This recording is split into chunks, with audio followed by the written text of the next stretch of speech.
We are very lucky to have with us live in the studios this morning Adam Parfrey. Adam Parfrey is founder, editor, and publisher of Feral House Books. He is also co-founder of Amok Press. He is the editor of numerous books, a few of the titles which include Apocalypse Culture and Apocalypse Culture 2, Cult Rapture, Revelations of the Apocalyptic Mind, Extreme Islam, Anti-American Propaganda of Muslim Fundamentalism, and he is here to talk about his new book, which he co-authored along with Craig Heimbecker, Ritual America, Secret Brotherhoods and Their Influence on American Society, a Visual Guide. So start out, talk to us about what was your motivation in creating Feral House Books? Oh, Feral House, the company, yeah. Well, back when it started, back in the 1980s, there wasn't that much of an independent press at that time. There wasn't an internet. There was small publishers and other things. But I was in New York at the time, and I thought the book trade was really without riskier and weirder and stranger books, the kind of things I was drawn to personally. So we started a company. I found a guy who could bankroll it to the tune of about a $5,000 amount, who had a credit card, which I didn't at the time.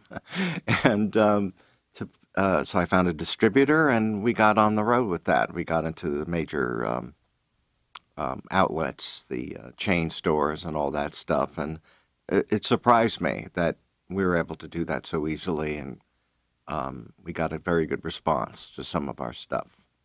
So talk about what type of books Feral House covers and maybe your selection criteria. Our selection criteria is actually what interests me personally. I have to put it on that level. I wish I was a little more businesslike about it and wondering what would sell or focusing on that and getting marketing groups and all that. We can't do that, you know. So it's basically a personal interest level that gets our books out. And I do have an eclectic, and some people say weird and unusual taste, too. Can you give some examples of books that cover the different genres? Sure. For instance, if you go to your website, I think you have like 5 different genres under books. Right. Well, exactly. We do kind of a cultural issues, you know, with books on music and on film and other versions. But the books on film, for example, like there was one on Japanese monster movies. And the music is unusual music. Like we did a book that was unusual at first because very few people knew about it. It was called black metal music. It was a book called Lords of Chaos, and now it's being made into a movie by a Japanese director. And I co-wrote the script for it too, this is very exciting for me. And then a book that was pretty renowned for being out there is a collection called Apocalypse Culture, which I edited. And what was unusual about it is just stuff that wasn't really collected before in book format about people who did extreme things, and I thought they filled a perspective of being really out there in apocalyptic format that you wouldn't have. They were not covered in any academic books or any other formats, but these are the out there personalities, and I collected that together in Apocalypse Culture, and that went over well and was influential. Let's see, there's a book called Death Scenes, which is composed of a scrapbook of photographs collected by an LAPD homicide detective of mugshots and weird scenes. He brought that around to high schools to, I think, torment young people about what would happen to them if they committed crimes. The first kind of shock you treatment about how crime doesn't pay type of thing. And people were pretty upset by it because it was the first book that came out with photographs of that sort of thing, and people got upset. They thought it was not moral, and how can you have pictures of these dead people Um, that's a good question. But it was long past these people were alive or their relatives were alive, really, from the 20s and 30s of U.S. culture. Now there's dozens of books of that kind of thing. So it opens up other areas for people. We did a book on the group, the Suicide Girls, which was unusual to me because these are women who basically ran their own uh, naked poses, which was usually territory run by males, and these are people taking the whole matter in their hands, and that was a great influence on what people do. And they started in Portland, and then they moved down to L.A., and now they're kind of a big thing. So various things like that. A lot of your books, a significant number, appear to push the boundaries of publishing. Hmm. Do you have a big team of lawyers that defends your your publications? No, we don't have a team of lawyers. We work out of our home, basically. The thing is that we did have to deal with lawsuits because we put out, political investigations and other matters too, and sometimes that gets pretty hairy, but you have to deal with it. Um, but we do take risks. That's the matter of the company. And so we have to deal with that issue on our own. We do have attorney we deal with, yeah. So we sometimes have to vet books with them and questions with an attorney, yeah. Okay, and also I would imagine running a small, or I'm not sure if you can classify Feral House now as small. It seems more medium, I guess. But originally a small publishing house that that's got to be pretty economically challenging to begin with. Hmm. Are things tougher now in the current economic crisis? Well, you have to keep the costs down. I was aware of that. I moved from LA, where I had offices and all that, to a place where I can work out of my home in the Port Townsend area. It is challenging. However, we're doing things allied with films and filmmakers, and that helps because we have foreign rights, and that sometimes helps because it's not unexpected revenue sources. And so there are ways we can make it happen, make it work. One is to keep your costs down, and another is to have other, revenue sources like the filmmakers and film option rights and foreign rights, things of this like that. Yeah. We'll be getting to your new book in just a sec. I was pleasantly surprised when I got a copy of your latest book, Ritual America, by both the content, but just the quality of the book. I mean, it's this large hardcover book that's just really nice quality. So, Well, thanks, Mike. We pay attention to that matter. You have a book you want to keep because it's a day of the electronic publication and bits and bytes, and we want to, pay attention that we like physical books, and we want to pay respect to that and make it worth owning and looking at. and then finally, in terms of publishing, are things tougher now in the current political climate? Well, actually, um, it's strange. It's contradictory a bit. We do books that are things you usually, people get conservative in hard economic times, and we go in the other direction. We're not conservative anymore, or we never were, but we're less so even now. We just want to be able to provide books that are not provided by other uh, publishing houses or other things. Sometimes that's difficult to get into Barnes and Noble if it's something rough. However, people seek us out and we sell books on that way. And if it works, that's great. I just want to be able to provide things you can't get elsewhere. And I failed to note in your introduction, you also have a new publishing house called Process Media. Is that correct? Oh, yeah, process. Yes, that's our.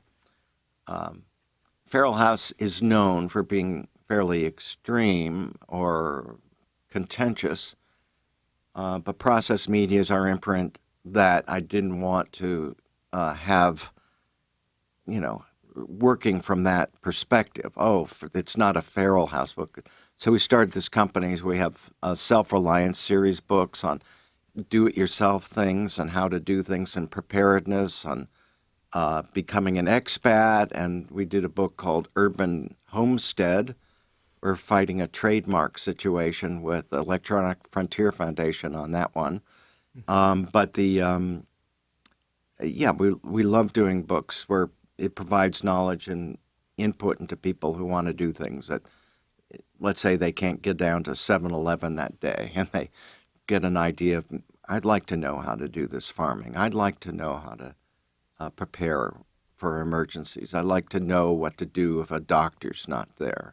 Like to do that. So we provide that for mainly for urbanites, but in a way that doesn't, it's not survivalist, head for the hills type of thing. All right, well, let's move on to your latest book, Ritual America. Tell us, what was the motivation in putting together Ritual America?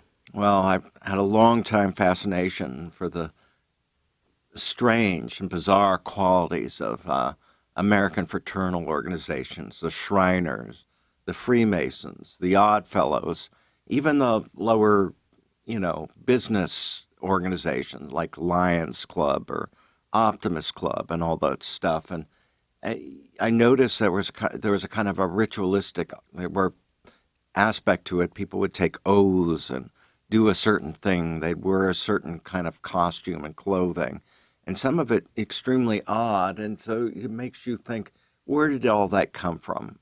What's going on there? I first noticed it actually when my grandfather took me to Washington, D.C. when I was a small child.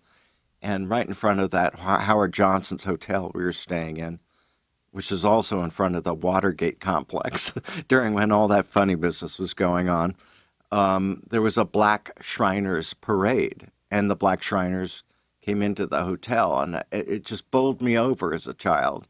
What are these people doing? Why? And so I took that curiosity with me, and I've been collecting largely through the amazing thing called eBay, that people would sell their old scrapbooks and old personal photographs and strange little things you could not find in any bookstore per se or any other library anywhere.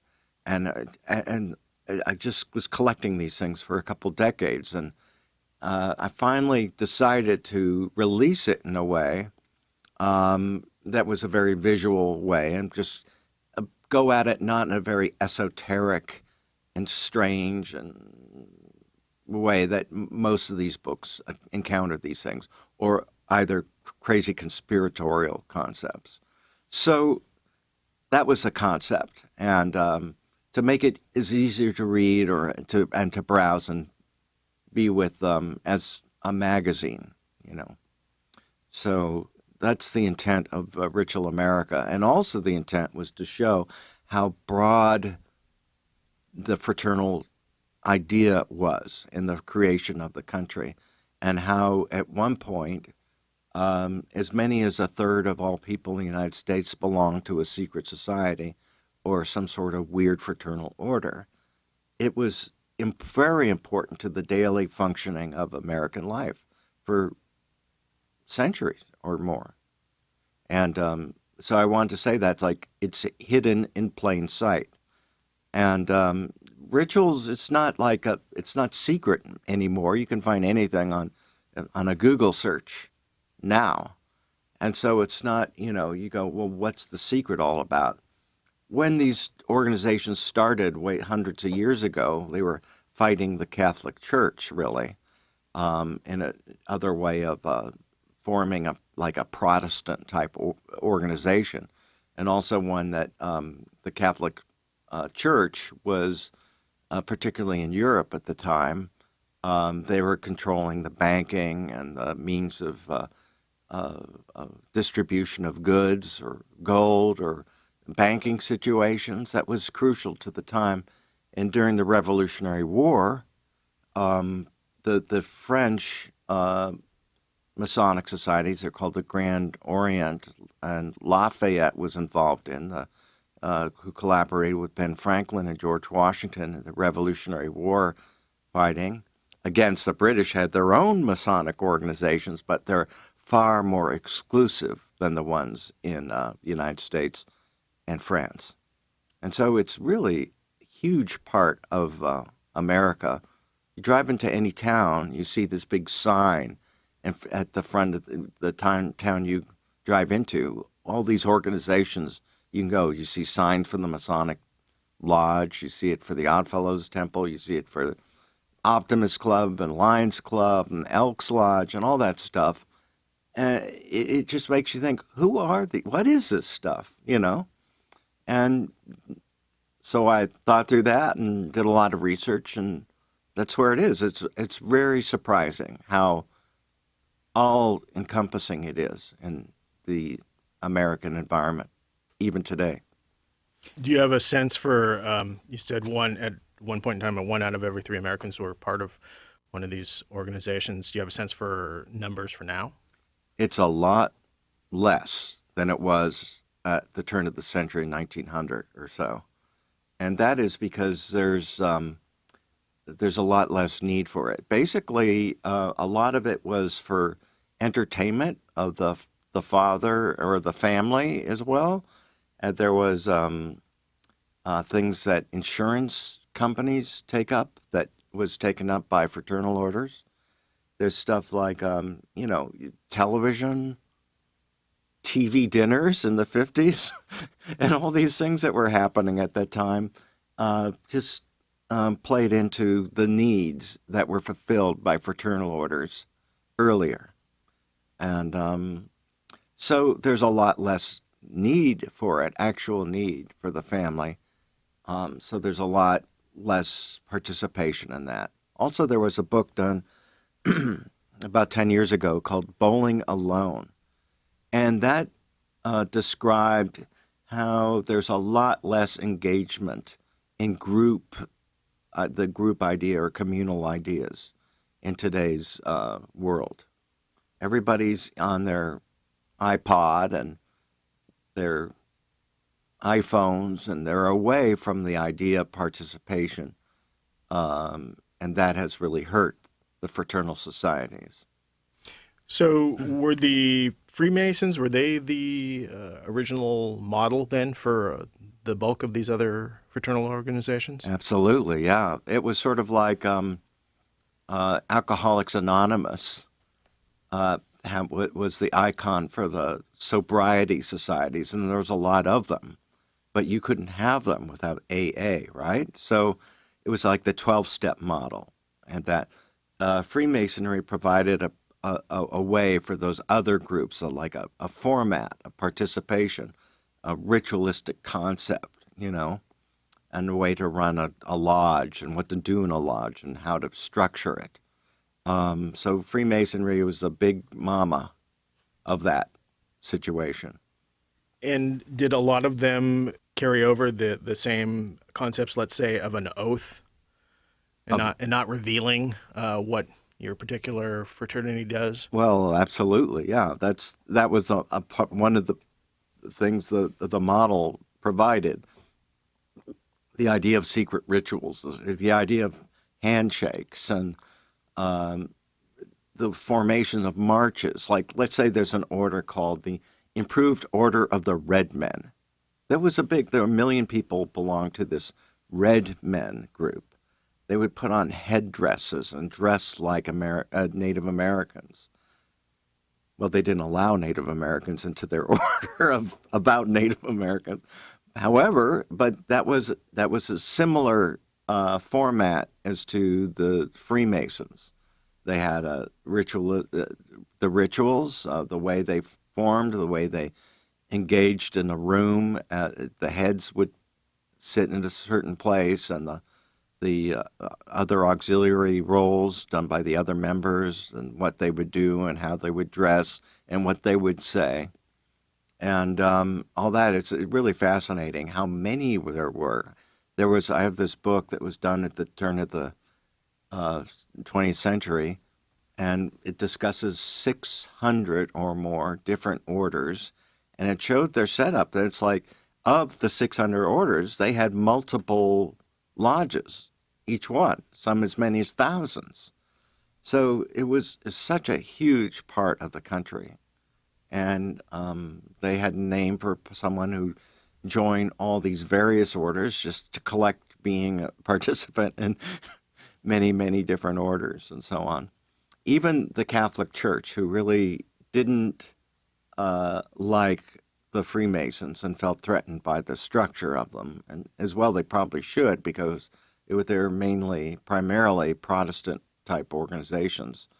Um, they started their own because Catholic kids and young men, they would see how the Freemasons, they had these collective organizations they paraded around and they had these jaunts across the country and they would do all this fun stuff. And so at the turn of the 20th century, there was an organization founded for Catholics called the Knights of Columbus. So they didn't feel left out of the Masonic concept, but it wasn't Freemasonry per se. Talk a bit about the first third party in the U.S. Oh yeah, the it's amazing. It seems like a very small idea to start a whole political party for everybody, but it's called the Anti-Masonic Party. And that was amazing because it's sort of like there was a very small idea, defined idea of a political party to not like a certain structure. And that the reason for that was why that formed, because the early days of the country, particularly, they weren't not as all inclusive as democratic principles would tell you. They're the Freemasons, and they didn't allow non-Freemasons into the group. The non-Freemasons were called Cowans, and they were ridiculed by the insiders of the Freemasonry at the time. And so there was resentment against that.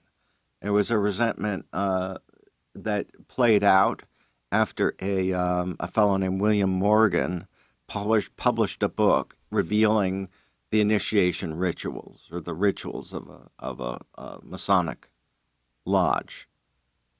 He was kidnapped and then later murdered, and that started a huge explosion of disgust and hatred for the Masonic organizations. About half the Masons in the country dropped out of the organization, and they joined other similar organizations like the Odd Fellows at that time. And then, you know, that turned around during the Civil War time, and Freemasonry started picking up a bit, and particularly after the Civil War, there was a guy named Albert Pike. Albert Pike, there's a big statue of him in Washington, D.C. That's very unusual because he was a Confederate general who actually led Indian, Native American factions into scalping Yankees. It was amazing. So this is a bit of our American history not many people know. And he wrote new rituals for the Scottish Rite, or they called them the Southern Jurisdiction. They started in Charleston, South Carolina, but spread all over the country. And today, that the Scottish Rite template is the biggest one in the country when you think of Freemasonry.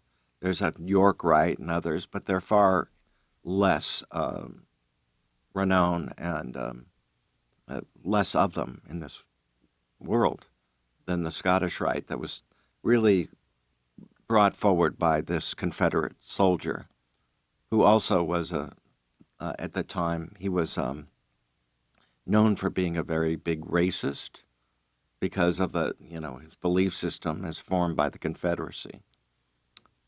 So there's a very unusual stuff going on the back end of the rooms, the racialist concepts, the misogynist concepts.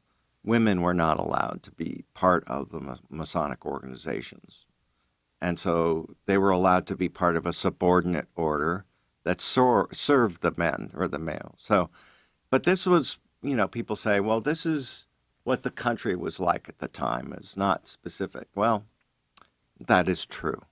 That was more like what the country was. It was, the paternalist concept and the racist concepts. However, not everybody uh, in a Masonic organization approved of having slaves, like Albert Pike did in the southern jurisdiction of the Scottish Rite Temple. So it's interesting. It's just the whole history of the United States and how it was structured, how the nuclear family was structured, how things happened at that time. It's all within the fraternal orders. They're just not like obscure people who wear strange costumes and you can see them on the Honeymooners or, Flintstones. There was a huge, huge part of the country.